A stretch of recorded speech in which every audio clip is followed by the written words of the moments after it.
I'm just going to go a little off topic here. Do you ever watch a That we are. NFL Classics game of your favorite team, and you know your team's going to win the game, Mhm. but you're watching the first half and they're making mistakes, and you get upset all over again at the mistakes I they made, even though you 1,000%. know what's going to happen at the I end? have watched the Jaguars Chargers game about 8 times just in the past few weeks, and I'll go back and watch the full game. Yes, quite a bit. It hurts. It hurts. No, that Um, one didn't. That one didn't hurt at all. I love that one. Well, 'cause The Jaguars when they came back 4 touchdowns down, and and ended up winning the game. Now the Chiefs game, I don't watch. I don't watch the ones that hurt. I watch the ones that I know we're gonna come back, and I get that same feeling, and I jump around in my kitchen the same as I did the first time. you just turn the TV off with Blake Bortles, 2 minutes to go against the Patriots in That 2017. that I don't rewatch. I don't rewatch that one because of that. I think he watches the one he watches the most is the win at Heinz Field in 2018 for the playoff. That Yeah, one, The week before, Dave, I think Yep. I'd be upset because you always hear about you don't want Tom Brady to have the ball with 2 minutes left. You don't want Patrick Mahomes to have the ball with 2 minutes left. You don't want Aaron Rodgers to have the ball. No one on that broadcast said anything about Blake Bortles having the ball with any amount of time left. Nobody was worried about that whatsoever. Speaking of that team, AC Jalen Ramsey is going to be playing for the Dolphins. I hear. Not till Granted, December. Thank you for Yeah, ruining granted, he's out for a while, but here's a Miami Dolphin now. How do you you feel about that? son of a gun. Why would you do that to me? Yeah. Jalen Ramsey is out with a knee injury. He had surgery, the fastest surgery I've ever seen. Actually, he was. Well, he carted off says the he's going to field. be back. He says he's going to be back way quicker than what everyone else says. He can say that. Yeah. He can say Was that. Was it a successful surgery? Yes. Was it ever a not successful surgery? I mean, he would be an amputee if he didn't, right? Sorry, guys, we had to cut it off. But yeah, I thought about that, and I knew that on last Friday at 1 p.m. Eastern time, I knew he was going under the knife, and I lit a little candle for him. I thought it was the best addition that we had made on defense. Not so much from, I know he's an aging cornerback with his best years behind him. However, the galvanization of the team, and then you see him Monday, right? I think he went under the knife on Friday, and then on Monday he was already in a boot and crutches on the sideline, and he's going up to Cam Smith, our rookie cornerback, who's going to have to step up, and he's going over plays with him. He's got a clipboard in his hand, he's got a pen, he's showing him. You can tell he's very animated with his hands and arms, like, do this, make sure to do that, look out for that kid. So Cam Smith is our rookie first round pick for the Dolphins, and we with little fanfare, really. Like, usually first round picks, I remember we got Christian Wilkins. It was a bigger deal. Some of our bigger, going back to like Deion Jordan, like those guys, big fanfare, but nothing too much from Cam Smith until he had to really kind of step up. So thank you for rubbing salt in that wound. No, it wasn't that. But hey, just having him on the sidelines and just having him there for team support and to teach the young guy and stuff like that, that's got to be a positive. Are the positives of what comes with them, are they worth the negatives of the type of outgoing personality that he is? It's worth it. It's worth it. It's like having another coach in the field. And I am not going to lie to you. I was sexually aroused knowing that Xavier Howard and Jalen Ramsey, these people would have to face it, especially Josh Allen, which the way you feel about the Jets, I pretty much feel about the Jets, but there's no one I hate more in the NFL than Josh Allen. And I want Jalen Ramsey to explode him. Okay, that makes sense.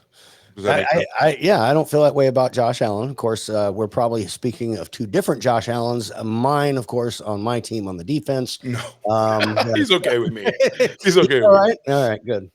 Yeah, when Josh Allen sacks Josh Allen, a little different than when Marcus Mariota threw a touchdown pass to Marcus Mariota. That is true. That is very true. I do have to say, though, that just speaking of when, back in the days when you had brought up rooting for that Blake Bortles team, and when Ramsey was there, I was, during those games, I was more amped up and ready when that defense was on the field. When that defense was on the field, I knew we could make plays that could lead to touchdowns or make big, big plays, and he was a huge part of that.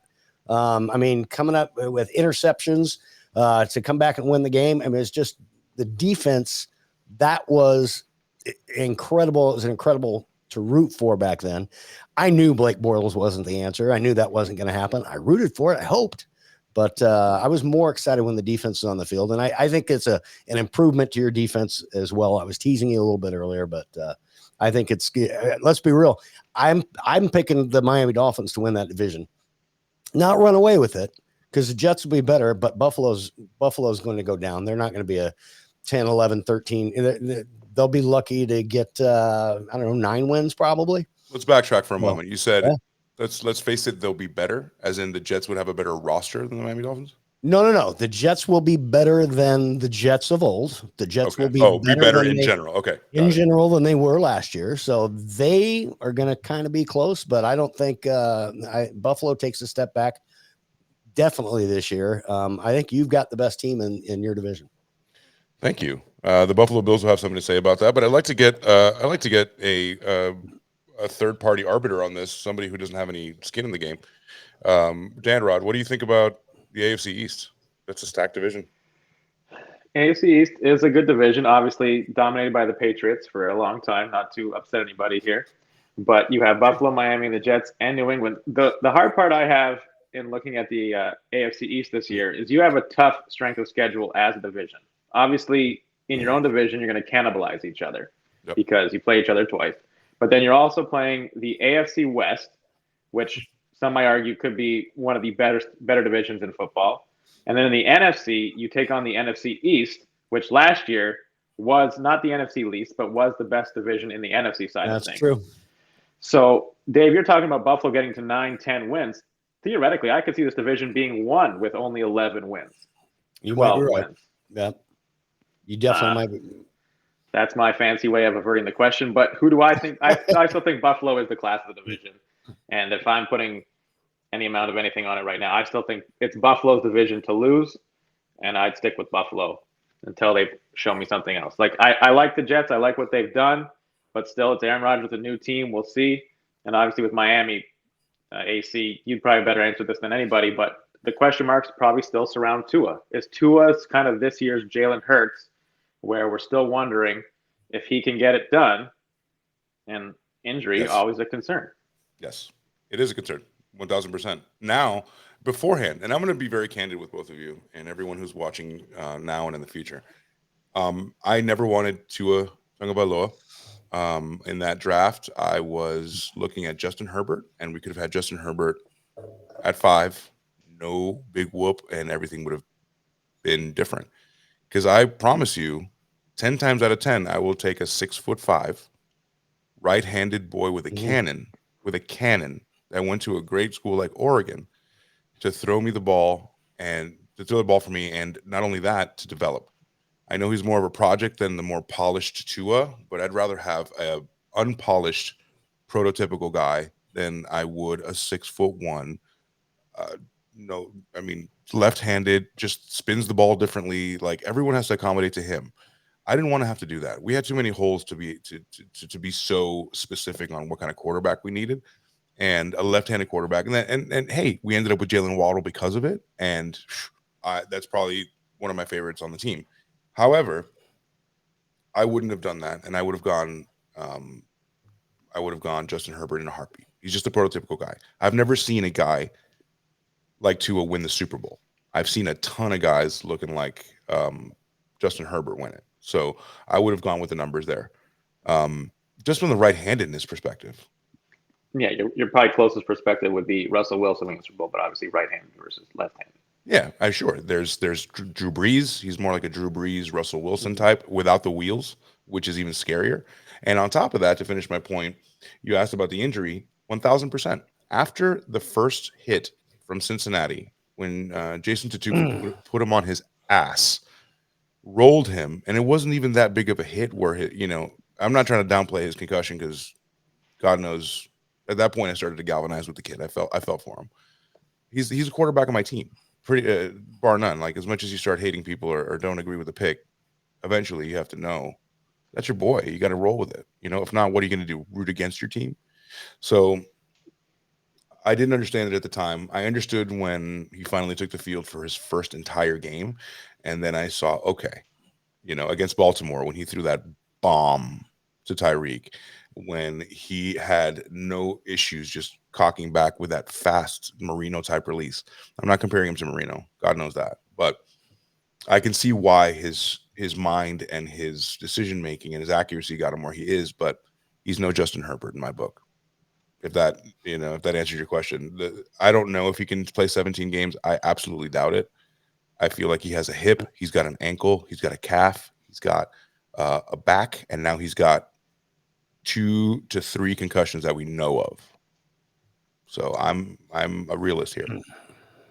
Once you start getting to the point where you've had concussions too, are probably the worst of it, because once you get a couple, as a player, I mean, aren't you a little bit nervous? Aren't you looking over your shoulder a little bit? Aren't you flinching just a little bit? Once you've gone in, out of the game a few times with a concussion specifically. I mean, 2 in 1 game, like 2 in 1 game. And then, a really bad one in Cincinnati, 1 in Buffalo that we know of. I mean, he could have been concussed a couple times. He stumbled several times. He's just not to do this experiment Mike McDaniels wants, and I'll put him here on the screen so everybody can see it. To do the experiment that you want, yes, he's your perfect scheme quarterback. He really is. He's the guy you need. He could be taller, but would he be as accurate if he was taller? Now, to pull this off, you need much better offensive linemen. Teron Armstead can't be the guy that anchors it all. He's just on the side, on the end. Liam Eichenberg has been a huge disappointment, although camp has been better for him. Hopefully he can develop leaps and bounds, Robert Hunt, guys like this.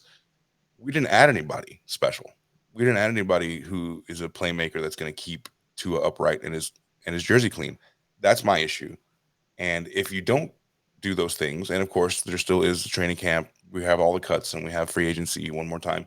However, that's even a disadvantage because you didn't draft anybody to join your team and just be a part of it. Longevity makes sense. Knowing the playbook also is a factor. So to answer your question in a long way, I don't trust him at all. Do I love the fact that he is one of the most accurate passers ever? Yeah, I love that. But we didn't do anything to help the kid. Yeah. Week 1 Monday nighter, Buffalo Bills at the New York Jets. Currently, Buffalo Bills are a 1.5 point favorite. Is there a more important Week 1 football game than Bills Jets? No. Monday night. Mm-hmm. Absolutely not. I love hot take to say the loser of that game does not make the playoffs. Oof, that would be rough. That's Jets a hot take. But now we're talking about 3 different teams in one division making the playoffs at least, right? Like, I think only one team from the AFC makes the playoffs this year. Only the winner of that division will make the playoffs. Who's the odd man out? Just today, prediction. Well, I think Buffalo makes it, and I think the Jets and the Dolphins are the odd men out. Wow. Because that strength of schedule is too difficult. Yep. And when it's all said and done, there's going to be a team in either the AFC West, the North, or maybe the South, but I doubt it. But the North and the West are going to get at least 2 teams each. In. I think maybe 3. I think it's going to go the opposite. And Dan, what you're saying when you talk about just looking at last year, when we talk about Dallas and the division, I mean, 3 teams out of that division made it last year. Almost 4. Right. And they had to beat up on each other. I disagree with you. I think at least 2 teams come out of that and make the playoffs, at least. Statistically, it would make sense, right? If 7 teams are going to make the playoffs, you would think 3 of the 4 divisions would have 2 teams qualify. And I think we could all agree possibly that AFC South, 1 team will make it. Well, that's Houston. That's a terrible hot take because no, Houston will not be anywhere near there. Oh man. So here I just brought up the schedule for the Buffalo Bills. Looks like you're right. One of the highlights here, September 11th, 5:15 p.m. on the West Coast. We're looking at Bills at Jets.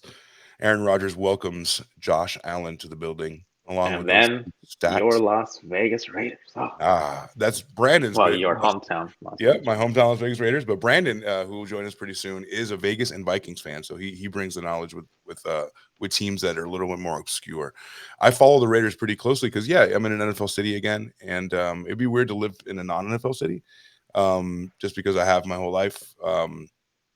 And to be able to visit, I mean, even I went to school in Providence, Rhode Island, which Gillette Stadium was literally 15 minutes away. So it was, as much as I hated them, that at least it felt good that there was some kind of a hallowed ground I can be close to or touch, or just go visit my Dolphins. So the Buffalo Bills, and then we're looking at the Las Vegas Raiders, like Dan Rod said, and then we got Bills at Commanders. That's a win. What are the Commanders doing this year? Sam Howell, I think, at quarterback, potentially. I don't know about that. They got a new owner. That's the important thing. Okay, Commanders, you got a new owner. Just Right. It's a year of celebration. New name, new owner. Dan Snyder is on an island somewhere. Nobody's seen him in days, weeks.